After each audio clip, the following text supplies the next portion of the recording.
This is Vaibhav Suryavanshi. Welcome to my channel. And आज की video में हम कवर करेंगे क्लास 12 बिजनेस स्टडीज़ का chapter number 1 that is nature and significance of management.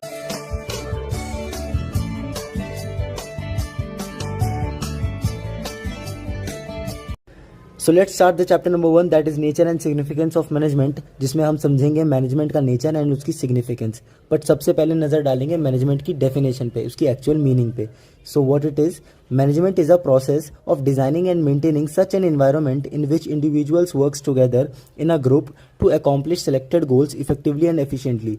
क्या कह रहा है, मैनेजमेंट एक ऐसा प्रोसेस है जिसके अंदर हम डिज़ाइन करते हैं और मेंटेन करते हैं क्या, एक ऐसा इन्वायरमेंट या एक ऐसा बिजनेस इन्वायरमेंट जिसके अंदर सारे इंडिविजुअल्स काम करते हैं, सारे इंडिविजुअल्स वर्क्स टुगेदर एक ग्रुप के अंदर to accomplish selected goals effectively and efficiently. ठीक है, एक ऐसा प्रोसेस जिसमें हम एक ऐसा इन्वायरमेंट डिज़ाइन एंड मेंटेन करते हैं जिसके अंदर सारे इंडिविजुअल्स काम करते हैं ग्रुप के अंदर, ताकि क्या कर सके, वो अकॉम्प्लिश कर सके selected goals effectively and efficiently. अब यहाँ दो वर्ड्स आए हैं, इफेक्टिवली एंड एफिशिएंटली, तो इन दोनों के डिफरेंस पे हम जरा नज़र डालेंगे। तो इफेक्टिवली को मैंने यहाँ पे इफेक्टिवनेस लिखा हुआ है अगर आप देखेंगे तो, और एफिशिएंटली को मैंने यहाँ पे एफिशिएंसी लिखा हुआ है। दोनों में क्या है, इफेक्टिवनेस का मीनिंग है things done on right time, काम सारा आपका राइट टाइम पे होना चाहिए। एंड एफिशिएंसी का क्या है, things done with the optimum utilisation of resources and cost to be minimise. इसका फोकस कहाँ रहता है कि काम सारा अच्छे से यूटिलाइज हो जाए, सारा उसका रिसोर्स, जितने भी हमारे पास रिसोर्सेज है, मशीनरी या फिर ह्यूमन रिसोर्सेज, सारे वो अच्छे से यूटिलाइज हो जाए, और जो कॉस्ट निकल के आए वो कॉस्ट एकदम मिनिमाइज, लाइक ऑर्गेनाइजेशन का कोशिश रहेगा कि कॉस्ट एकदम मिनिमाइज होके आए। एंड इफेक्टिवनेस फोकस करता है एंड रिजल्ट पे, एफिशिएंसी फोकस करता है कॉस्ट पे। अब इसकी एक ट्रिक मैं आपको बता दूं, इफेक्टिवनेस में टी आता है, ठीक है, एफिशिएंसी में टी नहीं आता, इफेक्टिवली या इफेक्टिवनेस में टी आता है। तो इससे आप ध्यान रख लेना, टी फॉर टाइम, टी से टी। अगर आपको पता चलेगा कि इफेक्टिवनेस के अंदर राइट टाइम वाला है, बाकी आपको ये अपने आप याद आ जाएगा। तो ये इसकी एक ट्रिक है। बाकी डेफिनेशन आपको समझ में आ गई है। अगर ये डेफिनेशन आपको हार्ड लग रही है, लाइक आपको याद नहीं हो पा रही है, तो इसके अलावा दूसरी डेफिनेशन क्या है, management is a process of getting things done with the main M of achieving goals effectively and efficiently. एक ये डेफिनेशन है, पर मैं आपको बोलूंगा कि आप ये वाली डेफिनेशन याद करो, क्योंकि एक आपको एक एक्स्ट्रा एज देगा बाकी स्टूडेंट्स के कंपैरिजन में। एज ये डेफिनेशन एनसीईआरटी बेस्ड है, तो अगर आप ये डेफिनेशन अपने एग्जाम में लिख के आएंगे तो आपको डेफिनेटली एक एक्स्ट्रा एज मिलेगा अदर स्टूडेंट्स के कंपैरिजन में। Let's move on to next topic that is features and characteristics of management. इसके अंदर इन टोटल 7 पॉइंट्स है। इसकी एक ट्रिक भी है, वो ट्रिक मैं आपको बाद में बताऊंगा, पहले मैं आपको एक्सप्लेन कर देता हूँ फटाफट की क्या है। Number 1 point is pervasive, management is pervasive. ठीक है, परवेजिव मीन्स यूनिवर्सल, यानी कि everybody needs it. Second point है इंटेंजिबल फोर्स, यानी कि मैनेजमेंट एक इंटेंजिबल फोर्स है, टेंजिबल फोर्स नहीं है। टेंजिबल फोर्स क्या होती है बेटा, टेंजिबल फोर्स वो होती है जो विजिबल होती है, फिजिकली विजिबल होती है। इंटेंजिबल वो होती है जो विजिबल नहीं है, इसका सिर्फ इफेक्ट विजिबल होगा। ठीक है, गोल, थर्ड पॉइंट क्या है, goal oriented process, management is a goal oriented process, simple सी बात है। ठीक है, फोर्थ पॉइंट है group activity not an individual activity. इसके अंदर टीम वर्क चाहिए होता है, अकेला आदमी नहीं कर सकता। इसके लिए ये ग्रुप एक्टिविटी है, इसके अंदर टीम वर्क चाहिए होता है, 3 4 5 6 डिपार्टमेंट्स चाहिए होते हैं ताकि ये चीज़ें मैनेज हो पाएँ और एक ऑर्गेनाइजेशन में अच्छे से मैनेजमेंट हो पाए। फिफ्थ पॉइंट क्या है, multi dimensional, management focuses on 3 phases, यानी कि मल्टी डायमेंशनल है, तीन फेजेस में ये काम करता है या फोकस करता है। 3 फेजेस क्या है, WOP, वॉप, ये ट्रिक है बेटा, वॉप इसको याद कर लेना। Management of work, management of operation, management of people. सबसे पहले वर्क में क्या है, मैनेजमेंट ऑफ वर्क यानी कि कितने टारगेट्स बनाए गए हैं उसका मैनेजमेंट।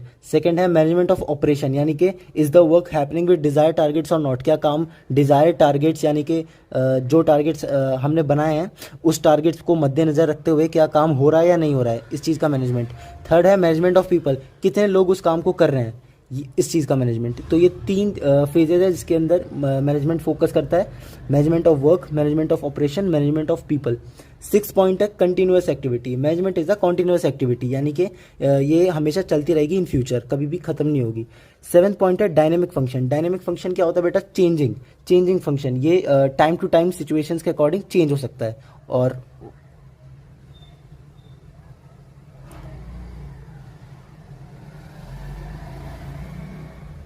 7th पॉइंट है डायनेमिक फंक्शन, 7th पॉइंट है डायनेमिक फंक्शन। डायनेमिक फंक्शन क्या होता है बेटा? डायनेमिक मीन्स चेंजिंग, चेंजिंग यानी कि अकॉर्डिंग टू सिचुएशन फ्यूचर में नए नए चीज़ों को मद्देनजर रखते हुए ये चेंज होता रहता है, मैनेजमेंट चेंज होता रहता है और होना भी चाहिए। ये है 7th पॉइंट है dynamic function. Dynamic means changing यानी कि फ्यूचर में नेक्स्ट 7th पॉइंट है dynamic function. Dynamic means changing यानी कि फ्यूचर में नए नए सिचुएशंस के अकॉर्डिंग मैनेजमेंट चेंज होता रहता है और मैनेजर अपने टेक्निक्स को चेंज करता रहता है। इस फंक्शन का मतलब ये है।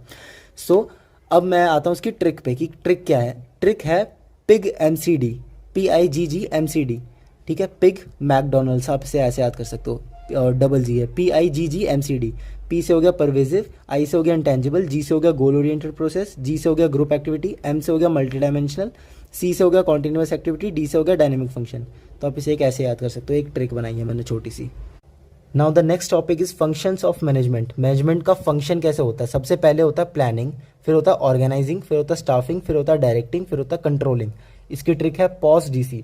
अब ये बस आप बना के रख लो, इसको एक्सप्लेन करना या फिर इसके बारे में इन डेप्थ जानना, इनके लिए सेपरेट चैप्टर्स हैं हमारे पास। प्लानिंग हमारे चैप्टर नंबर 4 है, ये chapter number 5, chapter number 6, 7 and last chapter है ये हमारे पार्ट 1 बुक का।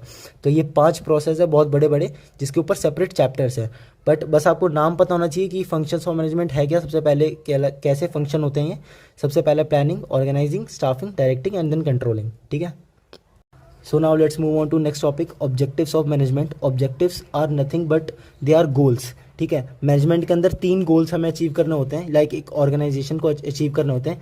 सबसे पहला आता है ऑर्गेनाइजेशनल गोल्स, फिर आता है social goals. Social mean societal, यानी कि इसके अंदर सारी चीज़ें सोसाइटी से रिलेटेड होती है, हम आगे पढ़ेंगे। तीसरा है पर्सोनल गोल्स, यानी कि personnel objectives. Personnel is not personal, ठीक है। पर्सोनल मीन्स आपका स्टाफ फैसिलिटीज़ या एम्प्लॉय के लिए फैसिलिटीज़, उसके उन सब चीज़ों के बारे में इसमें लिखा हुआ है।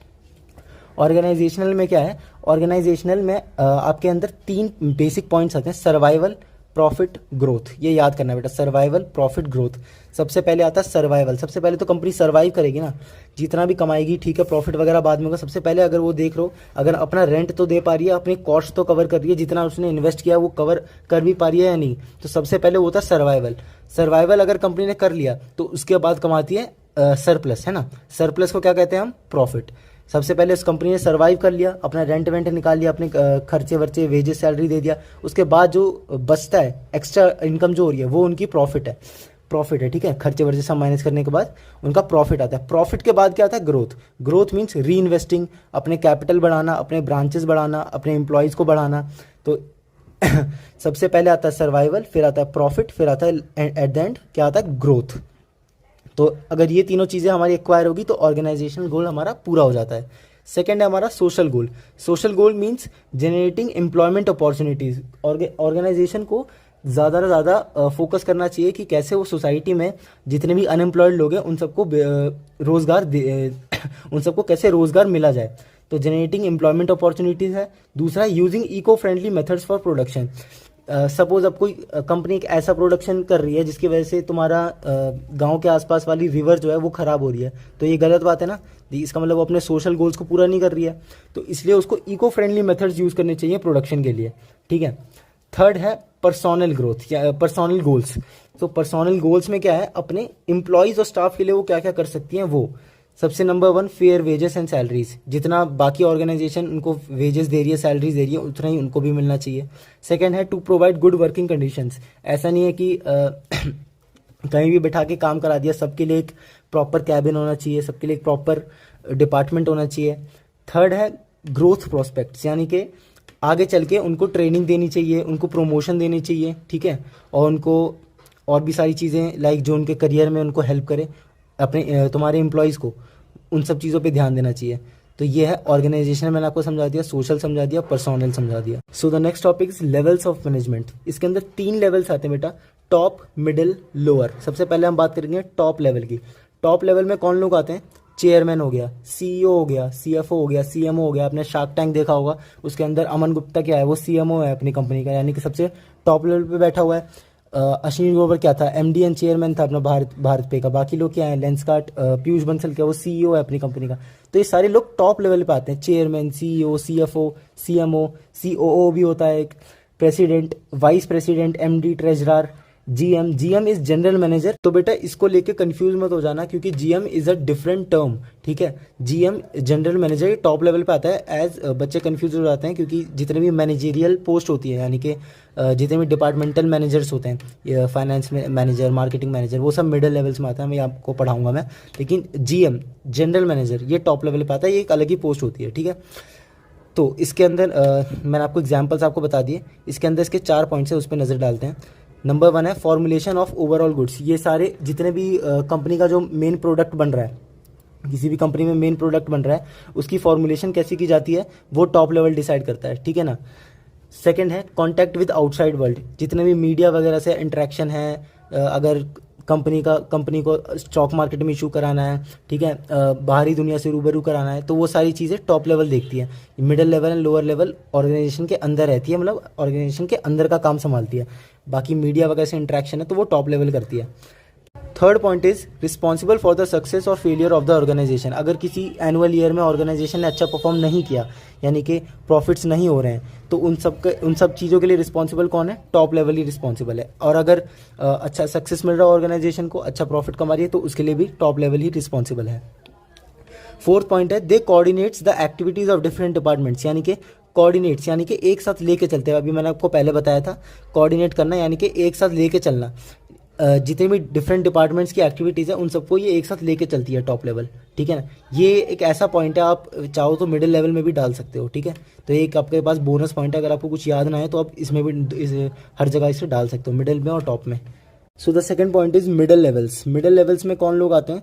Sales manager, production manager, finance manager, marketing manager, basically सारे मैनेजर्स इसमें आते हैं, ठीक है ना। आप ऐसे याद कर लो, मिडिल का एम और मैनेजर का एम, तो इसमें सारे मैनेजर्स भर देना, जो भी नाम डालना, सेल्स, प्रोडक्शन, फाइनेंस, मार्केटिंग, उसके आगे मैनेजर लगा देना और उसके सारे एग्जाम्पल्स बन जाएंगे। They are basically divisional heads और डिपार्टमेंटल मैनेजर्स। ये क्या होते हैं? बेसिकली डिविजनल हेड्स होते हैं या फिर डिपार्टमेंटल मैनेजर्स होते हैं, दोनों का मतलब एक ही है। डिविजनल हेड्स मतलब कंपनी के अंदर 5-6 सेक्शंस हैं, सेल्स, प्रोडक्शन, फाइनेंस, उन सबको डिवाइड कर दिया और उन सबके जो हेड्स होते हैं, उसके हेड्स मींस मैनेजर, उनके मैनेजर को कहते हैं मिडिल लेवल से। वही लाइन होती है मिडिल लेवल की। इसके अंदर भी हमारे पास सेम 4 पॉइंट्स हैं, उनके ऊपर नज़र डालते हैं। Link between top and lower levels. पहला पॉइंट क्या है? Link between top and lower levels. सबसे बेसिक सा पॉइंट है, टॉप और लोअर के बीच में आता है तो उन दोनों को लिंक करता है। It links between top and lower levels. आराम से लिख के आ जाना, भूलोगे भी नहीं। सेकंड पॉइंट है इम्प्लीमेंटेशन ऑफ प्लान। मैंने आपको ऊपर बताया था कि टॉप लेवल फॉर्मुलेट करती है ओवरऑल गुड्स को, यानी कि वो प्लान करती है, ये इम्प्लीमेंट करती है। इम्प्लीमेंट मीन्स एग्जीक्यूट करती है ये, ठीक है, एग्जीक्यूट करती है। लेकिन जो लेबर वाला काम है, यानी कि जो लेबरस वर्क है, वो लोअर लेवल करती है, वो हम आगे पढ़ेंगे। थर्ड पॉइंट क्या है इसमें? Ensuring there department has necessary staff. Ensure करती है कि इनके डिपार्टमेंट के अंदर नेसेसरी स्टाफ है भी या नहीं है। फोर्थ पॉइंट क्या है? Maintains coordination with other departments. दूसरे डिपार्टमेंट के साथ कोऑर्डिनेशन बना के चलती है, यानी कि कोऑर्डिनेशन मीन्स मैंने आपको बताया था एक साथ लेके चलती है, यानी कि चीज़ें कम्युनिकेशन इनका स्मूथ होना चाहिए, ठीक है। कोऑर्डिनेशन मीन्स इनका कम्युनिकेशन, यानी कि बोल चाल, यानी कि फॉर एन एग्जाम्पल अगर प्रोडक्शन डिपार्टमेंट अगर अपना प्रोडक्ट भेजेगा ही नहीं तो सेल्स वाला सेल कैसे करेगा? तो एक प्रॉपर लाइन चलनी चाहिए, ठीक है। कोई ज़्यादा इसके अंदर बाइजनेस नहीं होनी चाहिए। फोर्थ पॉइंट है maintains coordination with other departments, यानी कि सेल्स वाला डिपार्टमेंट है, प्रोडक्शन वाला डिपार्टमेंट है, फाइनेंस वाला डिपार्टमेंट है, इन सब के बीच प्रॉपर कोऑर्डिनेशन होना चाहिए। ऐसा नहीं कि दोनों के बीच अगर कुछ मिस कम्युनिकेशन हो रहा है तो इनकी वजह से चीज़ें बिगड़ रही हैं, ऐसा नहीं होना चाहिए। फॉर एन एग्जाम्पल अगर प्रोडक्शन डिपार्टमेंट अपना प्रोडक्ट सेल्स डिपार्टमेंट को भेजेगा नहीं तो वो आगे चल के मार्केट में कैसे बेचेंगे, ठीक है ना। ऐसी सारी चीज़ें होती हैं। अगर प्रोडक्शन वाले मार्केटिंग को अपनी सारी चीज़ें ढंग से बताएंगे नहीं तो ये अपना प्रोडक्ट कैसे एडवर्टाइज करेंगे, तो ऐसी सारी चीज़ें होती है। तो इन सब के बीच एक अच्छा कोऑर्डिनेशन बना रहे, ये सारे इनके मैनेजर्स जो होते हैं, मिडिल लेवल्स के मैनेजर्स, ये सब इंश्योर करते हैं कि एक अच्छा कोऑर्डिनेशन बना रहे हम एक दूसरे डिपार्टमेंट्स के बीच। थर्ड पॉइंट है लोअर लेवल्स। लोअर लेवल्स को हम और क्या कहते हैं? Operational level and supervisory level. Operational and supervisory, वैसे मेनली हम इन्हें लोअर लेवल्स ही कहते हैं, बट अगर आ गया एक्स्ट्रा तो आप बता सकते हो कि इन्हें ऑपरेशनल एंड सुपरवाइजरी लेवल्स भी कहते हैं। इसकी एग्जांपल क्या है? इसके एग्जांपल है बेसिकली आपका लेबर्स लिखना नहीं है, लिखना आपको सुपरवाइजर्स है, सुपरवाइजर्स, फोरमैन्स, इंस्पेक्टर्स, यानी कि सुपरवाइजर्स होते हैं ना, इनके अंदर आते हैं लेबर्स वगैरह, वर्कर्स वगैरह, जो आपको अभी दिमाग में आ रहा होगा ना, फैक्ट्री वर्कर्स वगैरह, वो सब इनके अंदर आते हैं, इंस्पेक्टर्स के अंदर, फोरमैन्स के अंडर, सुपरवाइजर्स के अंडर, इन सब के अंडर आते हैं। इसके अंदर भी सेम 4 पॉइंट है। Overseas the efforts of worker, यानी कि देखते हैं कि वर्कर्स कैसे काम कर रहे हैं, अपना एफर्ट फुल ऑन एफर्ट डाल रहे हैं कि नहीं डाल रहे हैं। इंश्योर करते हैं कि सारी रिसोर्सेज इनके पास अवेलेबल है प्रोडक्ट बनाने के लिए, ठीक है ना। थर्ड पॉइंट है providing guidance and training to workers, अपने वर्कर्स को गाइड करते हैं, ट्रेन करते हैं। जैसे सुपरवाइजर है, इसके अंदर सारी स्किल होगी, तभी अपने सारे फैक्ट्री वर्कर्स को गाइड कर पाएगा अच्छे से कि ऐसे ऐसे काम करो। फोर्थ पॉइंट है providing good working condition to labour, अब लेबर लोग हैं तो उनको गुड वर्किंग कंडीशन इनको प्रोवाइड कराना इन लोगों की रिस्पॉन्सिबिलिटी होती है। Providing good working condition to labours, अब लेबर्स को गुड वर्किंग कंडीशन प्रोवाइड करानी है तो उसकी रिस्पॉन्सिबिलिटी सुपरवाइजर, फोरमैन, इंस्पेक्टर्स, इन लोगों की होती है, ठीक है। Now let's move on to importance of management. तो उसमें सबसे पहला पॉइंट है helps in achievement of group goals, यानी कि ग्रुप गोल्स की अचीवमेंट में हेल्प करता है। ये बेसिक डेफिनेशन से ही उठाया गया है, ये वाला पहला वाला पॉइंट। सेकंड पॉइंट है इंक्रीजेस एफिशिएंसी, यानी कि अगर एक ऑर्गेनाइजेशन में अच्छे से मैनेजमेंट हो रहा होगा तो प्रॉपर यूटिलाइजेशन होगा रिसोर्सेज का, अवेलेबल रिसोर्सेज का प्रॉपर यूटिलाइजेशन होगा, कोई वेस्टेज नहीं होगा रिसोर्सेज का, कॉस्ट कटिंग होगी, कोई तुम्हारा खर्चा बेफालतू का नहीं होगा, नो ओवरलैपिंग, यानी कि दो लोग सेम काम नहीं करेंगे अगर मैनेजमेंट अच्छे से हो रहा होगा तो। लेकिन अगर मैनेजमेंट अच्छे से नहीं हो रहा होगा तो रिसोर्सेज का वेस्टेज होगा, रिसोर्सेज अच्छे से यूटिलाइज नहीं हो पाएंगे, काम चीज़ें ओवरलैप करेंगी, ठीक है। तो ये सब होगा अगर मैनेजमेंट अच्छा नहीं होगा तो। थर्ड पॉइंट है क्रिएट्स अ डायनेमिक ऑर्गेनाइजेशन, यानी कि चेंजेस विद टाइम, ये इसकी एक अच्छी इंपॉर्टेंस है। नेक्स्ट पॉइंट है helps in achieving personal objectives, यानी कि एम्प्लॉयमेंट फैसिलिटीज़ को जो इसके लिए जितनी भी चीज़ चाहिए होती है उनको अचीव करने में हेल्प करता है एक अच्छा मैनेजमेंट। वैसे मैं आपको इसका एक हैक बता दूं, अगर जैसे helps in achieving personal objectives हैं, वैसे ही मैंने आपको पीछे 3 ऑब्जेक्टिव्स बताए थे, ऑर्गेनाइजेशनल, सोशल एंड पर्सनल। तो यहाँ पे पर्सनल का लिखा हुआ है, ऑर्गेनाइजेशनल एंड सोसाइटल, यानी कि सोशल ऑब्जेक्टिव्स, वो दोनों भी ऐड कर देना, ठीक है। तो आपको 2 पॉइंट्स एक्स्ट्रा मिल जाएंगे। फिर नेक्स्ट पॉइंट है helps in development of society, देखो वही वाला पॉइंट है सोशल गोल्स वाला, helps in development of social goals, ठीक है। जैसे एग्जाम्पल है इसका, Reliance limited share some revenue to the digital India, यानी कि जो रिलायंस कमाता है उसका कुछ हिस्सा वो डिजिटल इंडिया को भी प्रोवाइड कर देता है। तो उसका एक ये फ़ायदा है, अगर अच्छे से मैनेजमेंट होगा तो सोशल गोल को अचीव किया जा सकेगा। सोशल गोल क्या होते हैं वो मैंने आपको यहाँ पे बता दिया कि रिलायंस अपना कुछ हिस्सा डिजिटल इंडिया में प्रोवाइड कराता है। फिर आता है इसका सबसे काफ़ी ज़्यादा, now let's move on to next point, coordination. Coordination is like soul of this chapter, यानी कि इससे तो आते ही है क्वेश्चन, ठीक है। कोऑर्डिनेशन का मीनिंग क्या है?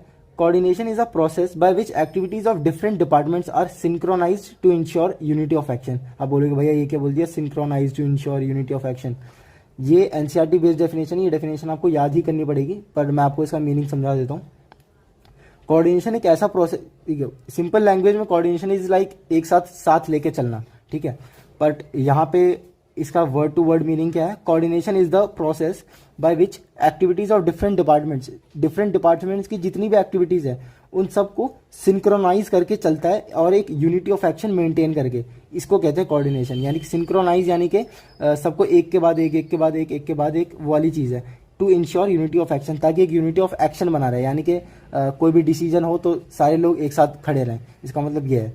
तो coordination is the process by which activities of different departments are synchronised to ensure unity of action, ठीक है। अब इसके अंदर नेक्स्ट पॉइंट्स क्या है? It acts as a garland in the thread of management which keep everyone together. क्या कहना चाह रहा है? आपने गेंदे के फूल वाली माला देखी होगी, उसमें क्या होता है, जो थ्रेड है वो अगर मैनेजमेंट है तो उसके अंदर जो गेंदे के फूल लगे हुए हैं वो कोऑर्डिनेशन है। इस लाइन का मतलब ये है, विच कीप्स एवरीवन टुगेदर, ठीक है, सिंपल सी लाइन है। फिर है characteristics of coordination. What are the characteristics of coordination? इसके अंदर भी एक ट्रिक है, जैसे पहले बताया इसमें भी एक ट्रिक है, पर पहले मैं आपको समझा देता हूँ क्या है। It's a deliberate function. Deliberate function यानी कि अपनी मर्जी से कोऑर्डिनेशन करते हैं और सबको करना भी चाहिए। डेलिबरेट का मतलब ये है। सेकेंड है रिस्पॉन्सिबिलिटी ऑफ ऑल मैनेजर्स, यानी कि सारे मैनेजर्स की रिस्पॉन्सिबिलिटी होती है कि वो चीज़ों को कोऑर्डिनेट करके चलें। थर्ड है इंश्योर्स यूनिटी ऑफ एक्शन। अगर कोऑर्डिनेशन पूरा मेंटेन होगा तो यूनिटी ऑफ एक्शन रहेगी, यानी कि डिसीजन मेकिंग अच्छी हो जाएगी, ठीक है। सारे लोग एक साथ एक यूनिटी में रहेंगे किसी भी एक्शन को किसी भी एक्शन लेने के लिए, एक्शन यानी कि किसी भी टास्क को परफॉर्म करने के लिए सारे लोग यूनिटी बनाए रखेंगे ताकि एक डिसीजन सारे लोग अप्लाई कर सकें। फिर है इंटीग्रेट्स ग्रुप एफर्ट्स, यानी कि ग्रुप के एफर्ट्स को इंटीग्रेट करता है। इंटीग्रेट मीन्स जोड़ देना, ठीक है, ज्वाइन कर देना, बेसिकली कंबाइन कर लेना, उसको कहते हैं इंटीग्रेट्स ग्रुप एफर्ट्स। फिर है कॉन्टिन्यूस फंक्शन, एक कॉन्टिन्यूस फंक्शन है। फिर है pervasive means universal, requires at all levels या फिर यूनिवर्सल, ठीक है, इसको आप ऐसे याद कर सकते हो। ये दोनों पॉइंट कैरेक्टरिस्टिक्स ऑफ मैनेजमेंट में भी थे, तो ये वाले सेम ही है कोऑर्डिनेशन में भी। अब इसका ट्रिक क्या है, इसका ट्रिक है ड्रग सीपी, आप ऐसे याद कर लो, ड्रग और सीपी दिल्ली में एक प्लेस है, कनॉट प्लेस, ऐसे आप याद कर सकते हो, ड्रग सीपी। डी से हो गया डेलिब्रेट फंक्शन, आर से हो गया रिस्पॉन्सिबिलिटी, यू से हो गया यूनिटी ऑफ एक्शन, जी से हो गया ग्रुप एफर्ट्स, सी से हो गया कॉन्टिन्यूस एक्टिविटी, पी से हो गया pervasive. Now here it comes the importance of coordination. Coordination की इंपॉर्टेंस क्या है, इसकी इंपॉर्टेंस है सबसे नंबर 1 ग्रोथ इन साइज। अगर ऑर्गेनाइजेशन ग्रो करेगा साइज में तो नंबर ऑफ पीपल भी ग्रो करेंगे ऑर्गेनाइजेशन के अंदर, तो इसलिए अगर ज़्यादा लोग होंगे तो ज़्यादा कोऑर्डिनेशन भी चाहिए होगा ताकि उन सबके एफर्ट्स को क्या कर पाए, इंटीग्रेट कर पाए। लिखा हुआ है hence coordination is needed to integrate their efforts. अगर एक ऑर्गेनाइजेशन में ज़्यादा लोग बढ़ जाएंगे तो उनके एफर्ट्स को इंटीग्रेट करने के लिए हमें कोऑर्डिनेशन चाहिए होगा, ये बोल रहा है ग्रोथ इन साइज वाला point. So the next point is functional differentiation. Functional differentiation का मतलब क्या होता है, एक ऑर्गेनाइजेशन में डिफरेंट डिपार्टमेंट्स होते हैं, जैसे मैंने आपको कहा है, और डिफरेंट डिपार्टमेंट्स के डिफरेंट ऑब्जेक्टिव्स और उनकी डिफरेंट पॉलिसीज़ होती हैं। For an example marketing section जो होगा, मार्केटिंग डिपार्टमेंट होगा, और जो प्रोडक्ट डिपार्टमेंट होगा, उन दोनों का अपना ऑब्जेक्टिव होगा, अपनी पॉलिसीज़ होंगी, है ना। एक को प्रोडक्ट एडवर्टाइज करना है, एक को प्रोडक्ट बनाना है।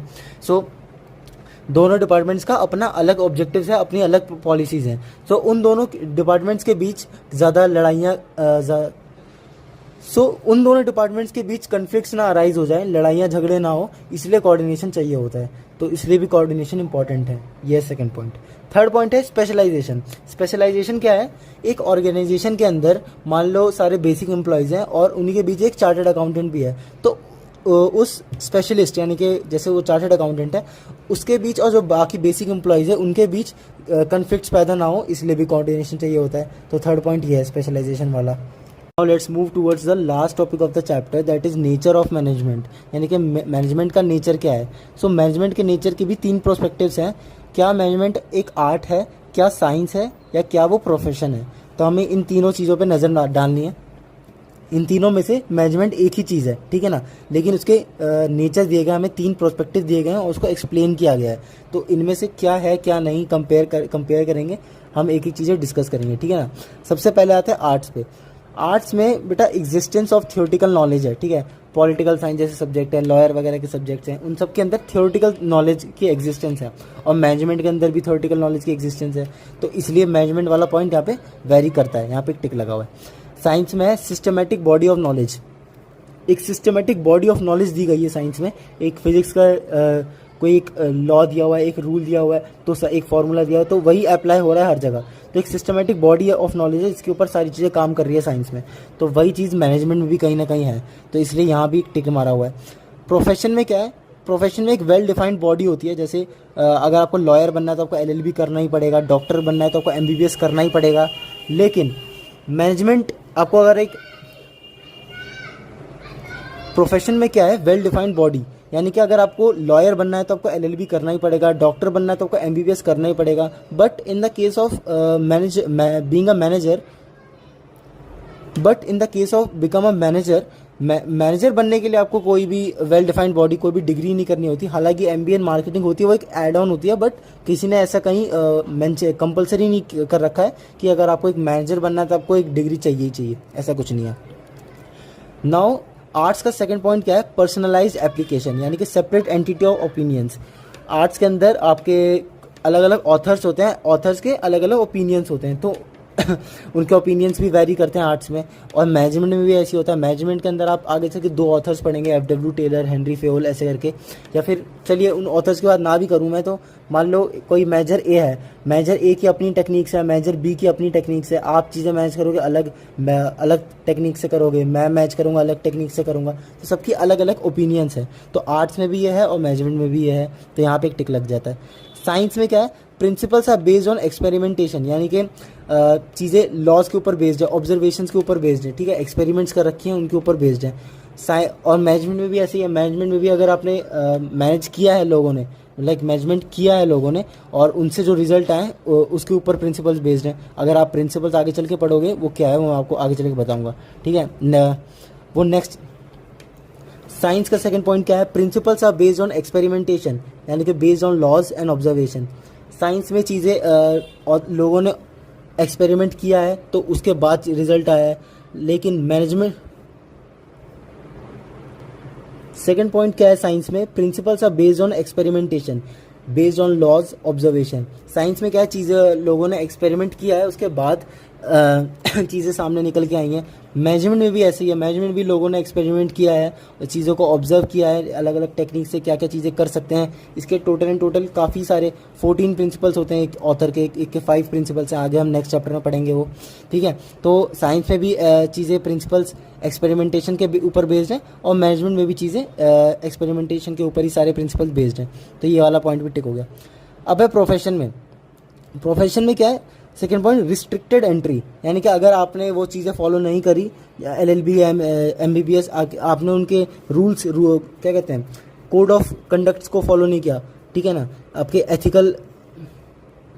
प्रोफेशन का सेकंड पॉइंट क्या है, रिस्ट्रिक्टेड एंट्री। इसके अंदर एक रिस्ट्रिक्टेड एंट्री है, अगर आपने ये चीज़ें फॉलो नहीं करी तो आपकी एंट्री यहाँ पे रिस्ट्रिक्ट हो जाएगी। लेकिन मैनेजमेंट में कोई भी घुस सकता है, ठीक है, उसको बस बेसिक स्किल आनी चाहिए, कम्युनिकेशन की, कोऑर्डिनेशन की, तो वो कोई भी घुस जाएगा उसके अंदर। तो उसके अंदर कोई भी रिस्ट्रिक्टेड एंट्री नहीं है, लेकिन प्रोफेशन में है, तो ये वाला पॉइंट भी यहाँ पे कैंसिल हो जाता है, क्योंकि मैनेजमेंट में रिस्ट्रिक्टेड एंट्री नहीं है और इसमें है, ठीक है। आर्ट्स का थर्ड पॉइंट क्या है, practice and creativity. Arts involves continuous practice and creativity. Arts के अंदर प्रैक्टिस और क्रिएटिविटी है, मैनेजमेंट के अंदर तो है ही प्रैक्टिस और creativity. Management is also continuous, मैंने आपको उसमें बताया था उसके फीचर में कि it is a continuous activity. तो इसमें भी वो चीज़ वैरी कर रही है, उसमें भी वो चीज़ वैरी कर रही है। तो आर्ट में भी टिक लग जाता है, मैनेजमेंट में भी टिक लग जाता है, ठीक है। साइंस का थर्ड पॉइंट क्या है, यूनिवर्सली एप्लीकेबल। साइंस के लॉज जो हैं सारी यूनिवर्सली एप्लीकेबल हैं, लेकिन मैनेजमेंट के सारी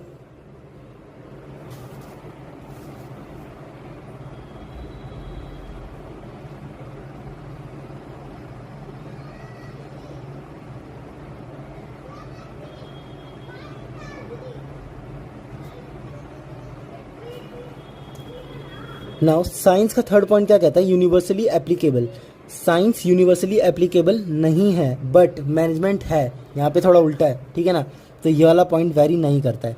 साइंस के 2 पॉइंट वैरी हो गए, लेकिन थर्ड पॉइंट नहीं होगा। आर्ट्स के तो सारे पॉइंट्स वैरी हो गए। अब आते हैं प्रोफेशन में। प्रोफेशन में क्या है, प्रोफेशनल एसोसिएशंस होते हैं। डॉक्टर का MCI है, CA का ICAI है। हालांकि मैनेजमेंट का होता है एक AIMA करके, लेकिन वो ज़्यादा लाइक उस लेवल पे अभी नहीं आया लोगों के दिमाग में, तो उसे हम कंसिडर नहीं करेंगे। तो प्रोफेशन में एक प्रोफेशनल एसोसिएशन होता है, मैनेजमेंट में ऐसा कुछ भी नहीं होता है। तो ये वाला पॉइंट क्रॉस है। प्रोफेशन में एथिकल कोड ऑफ कंडक्ट होता है, यानी कि रूल्स एंड रेगुलेशंस होते हैं प्रॉपर। अगर ये फॉलो नहीं किए तो आप उस प्रोफेशन में आने लायक नहीं रहोगे। तो ये चीज़ होती है प्रोफेशन में। मैनेजमेंट में ऐसा कुछ भी नहीं होता है, तो ये वाली चीज़ भी क्रॉस। फिर आता है प्रोफेशन सर्विस मोटिव। प्रोफेशन होता है सर्विस मोटिव के लिए, यानी कि कहीं ना कहीं जैसे डॉक्टर अगर अपना काम करवाएगा, अपनी सर्विस लेगा, तो बदले में फीस चार्ज करेगा, ठीक है ना। So the next point in profession is it is service motive. Profession क्या होता है, सर्विस मोटिव होता है। अगर डॉक्टर ने काम किया तो so the next point in profession is it is service motive, यानी कि प्रोफेशन के अंदर जितनी भी चीज़ आती है वो सारी सर्विस मोटिव होती है। जैसे CA आता है, ऑडिट करता है, तो अपनी सर्विस दे रहा है। डॉक्टर आता है, वो आपका चेकअप करता है, वो अपनी सर्विस दे रहा है। बट मैनेजमेंट कहीं ना कहीं की जाती है जनरली टू अर्न प्रॉफिट्स। वो कोई सर्विस के लिए नहीं की जाती, वो प्रॉफिट्स अर्न करने के लिए की जाती है। इनका मेन एम होता है, ऑर्गेनाइजेशनल गोल क्या होता है, earn profit, to earn profit, इसलिए चीज़ें मैनेज की जाती है। तो ये वाला पॉइंट भी प्रोफेशन में कट हो जाता है, क्योंकि प्रोफेशन एक सर्विस मोटिव है, मैनेजमेंट क्या है, प्रॉफिट मोटिव है। तो ये तो प्रोफेशन के तो सारे पॉइंट्स में क्रॉस हो गए। साइंस के 2 पॉइंट्स मैच हो गए, एक नहीं हुआ, यूनिवर्सली एप्लीकेबल वाला।